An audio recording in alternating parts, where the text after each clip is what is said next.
He comes back, but they never come back the same. Yeah. As they were whizzing before, there wasn't after. I know how that is. That sounds like me at 45. Yeah, Mac, you know what I'm talking about? Okay. See, well, okay. Make them bump us all out again. Right. Okay. Sports. All right. All right. So we had to give love to Aroldis, but you know what? The term that I found very interesting when they were describing what was happening with him, it just was interesting to me. They said, they always refer to as urban legend. So what I just like us, Vic. Well, see, you got the point. That means black. That means legend in the black community. You know what, Mario? Legend with in the ghetto. It may be, but legend with non-white folks. But we have to, you know what? What is it that Mario says all the time? You have to qualify your argument. I'm sorry. You have to qualify your argument with the data at hand and make sure that the data at hand qualifies your research. I say that. You say it all the time, bro. Damn, I'm liking me more. Go ahead. There we go. So what we have to do is find a position here to say Aroldis is an urban legend because, and let's see if we can find out, because I went to get the data, and when I got the data, it became very interesting to me that there's a different perspective. All right, 4 choices here. Okay. Aroldis is an urban legend because there are no suburban legends with the exception of 4-wheel drive vehicles. True or false? False, Vic. L.T. Gray is an urban legend. Okay. L.T. Gray! Okay. All right. It's a good one. All right. Let's say this. Aroldis is an urban legend because young phenoms don't come from super rich families living in Dubai. They actually do, Vic. They're just phenoms and other things. I won't go there because I need that support from Dubai. You sure do. You do. Okay. They have wonderful appetizers in Dubai. I knew you was going to go. See, he had to think about it. They lovely appetizers. You got to keep it clean. That's and why. Plenty of cameras. By the time you get there, they're tracking you. Okay. Well, let's go to the next one. Next choice is Aroldis is an urban legend because urban sounds better than poor country legend, and you can handle the truth. Well, does it?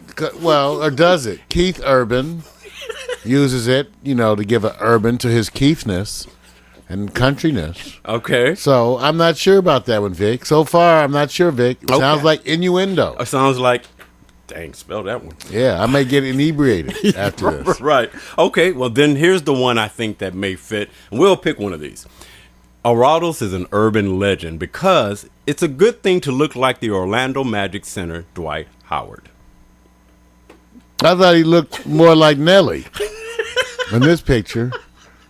No, the truth, Vic, is that he's an urban legend because he's one of the black athletes yet to date a Kardashian. Okay, all right, here we go. Come on, Kim, you guys can take a joke. You have a fix with Kim. I do, and they can take a joke. When I crack jokes on Kim and them, they laugh. They think I'm funny. Obviously, you got a pipeline. They have a sense of humor. Going. They do. They write me all the time. Yeah, she said, Mario, you're allowed to say those things. Hi, Mom. Mom is so sharp. All right, Miss Kardashian. Okay, well, here. Now she's excuse me. She's now she's see, watch yourself. She's not right because her husband she remarried to. What did he actually win? Jenner. Miss Jenner. Mrs. Jenner. I'm old. I remember when he compared. Back then I had tight shorts myself when I exercised. The man was a big time back then. Well, anyway, so that's the real reason he's an urban legend, Vic. He's yet to date a Kardashian. Okay. But he does look a little like Nelly in this picture to me. He sure does. Looks like Nelly. Yeah, I was giving you, but the only reason why I was, it's getting hot in here, so take off all your clothes. He doesn't like Nelly, huh? The Nelly teeth thing happened, too. It's the idea that somebody's telling somebody else, our fans, to take off their clothes. All right, we're going to go on to the next one. Boxing is not what it used to be, and I know why, because, you got all these alternative... They're on brain damage now? Well, the MMAs and all different... now they have mixed martial arts. Well, it's not going to... It's competition. Hey, look, boxing probably will not be the same with alternative types of competition like the MMAs and so forth. But there was a story about Bob Arum, and for the old folks who follow the traditional boxers that we always refer to, because there's not too many out here now that are champions, Bob Arum is a big promoter, and the Mayweather-Pacquiao fight, he's in... Probably the biggest and maybe the only promoter other than Don King that people can name really know their name. Yeah, this is a cat that usually took second fiddle as it relates to his personification because he didn't really care about the media hype the same way. But there's an interesting thing going on. He had all the money, though. Hey, look, that's all that matters, baby. You get the money, you can do anything else you want to. Hey, look, his son is missing. Now, before we go into the story here, the story is real simple. He's hiking in the mountains up in Washington State, near probably Seattle, and he's missing. He's 49 years old. So, of course, we're scouring over the internet to find updated information. So I tried to do a Google search, and I did, and I found breadcrumbs of data leading me towards a trail that says or explains why he may be missing. Because missing is only when somebody says, I can't get home. I'm lost. I've been kidnapped or something. But wonder if he's saying I'm voluntarily taking myself out of this and I want to be missed. So I went to... you mean he's running? See, I don't want to say... I understand what you're saying. I mean, he's running. He's running. He's doing like...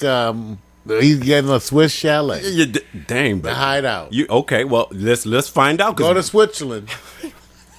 That's where everybody else goes. Okay, now, some of this stuff you guys are going to relate with, some you may not. Bob Arum's son is missing, and sources say John Arum ran away because he could never get over the words, down goes Frazier. Down goes Frazier. Could never get over that. So he ran to the hills. Number 2. I don't know about that one. John. But okay. Where's my sound effects? Yeah, you better get him. You better get him. John Arum wants the Pacquiao-Mayweather fight, and he's rebelling by sending a message to his father. Think about that. It's hard when you complain to your dad and you're over 40. See? I know, it feels pretty bad. It feels pretty bad, don't it? Yeah. Okay. Dad! It's like saying, Mom... No, I always have to do what you say. Thank you. See, so let's keep going because we don't know, and I think it's somewhere in here. Someone quoted to John was hit with the bop gun and decided to go climb the volcano. That's certainly possible, Vic. Because I know if the bop gun is dangerous and it made Sir Nose dance. Right. So that's all I can tell you. So if it made Sir Nose dance, it certainly could make an Arab climb a volcano. There you go. And the one I voted as the number one reason Bob Arum's son, John, is missing. Pops wouldn't support my effort to be a professional boxer unless I had as many women as Tiger Woods. Sound effects, please. See, that's the one you should have jumped all over that one, man. You should have. Man, I need some ergonomics. You should have. I don't have the proper ergonomics in this studio. You're all over this one. I can't see. Yeah, wait, Tiger Woods sitting there representing. I'm trying to make out Bob Arum's wonderful tie. See, wait a minute. See, I gave him ammunition. Not only did I give Vic. Women, Tiger Woods. How can you beat that? How can you beat that? There you go. All right. Yeah. All right. Cool. All right. You know what? I only have one. Tiger left. Well, you know what? A quick story, and then I'm gonna go. Do you believe? Because I know we're running. Oh, time's pretty cool. Jeremiah Masoli. They sent the message to him. You know what happened. You know what, you guys, this is the quarterback from the Oregon Ducks. I really championed him last year because he had me watching college football. Smaller quarterback, stocky, big legs, strong, no runner, passer. Right. Then in the offseason, he gets arrested for breaking and entering or something. Then after that, while he's on probation, he gets caught smoking weed. So he's no longer in Oregon. Right. Then he goes. Then I heard he was headed to Mississippi. So now what, Vic? Now? So it's what what they did. They took the letter of what their guidelines are and say that you can transfer. You can transfer after you graduate, and after you graduate, then going immediately into the next season, or excuse me, the next term, that they allow that. But the term dismissed, although they say no, he wasn't dismissed from the college. They're sending a message saying, no, you were dismissed from the team. So the word dismissed is how we want to use it. So the message is this. You're coming to our school so you can hurry up and transition and avoid the penalty you was going to serve at Oregon.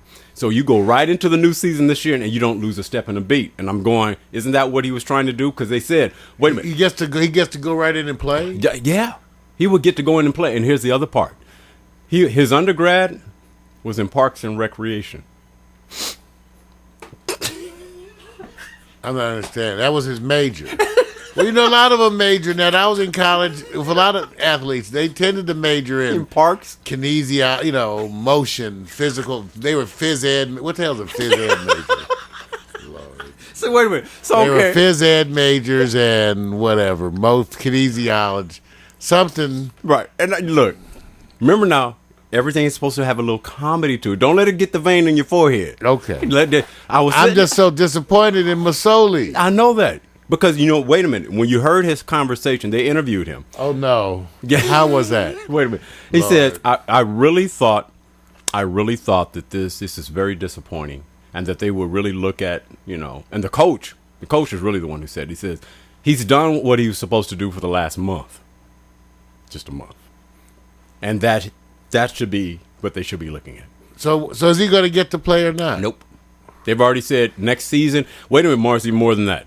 They said you will be eligible. They didn't say you'll get to play. That means it doesn't come back up to review to make a determination. So you know what the message they're sending here? That they're going to get his ass. He don't have an NFL career, I don't think. Yeah. I mean, hopefully he can get maybe he can play overseas or something. In Canada. Well, all right, remember they said, how tall was McNair?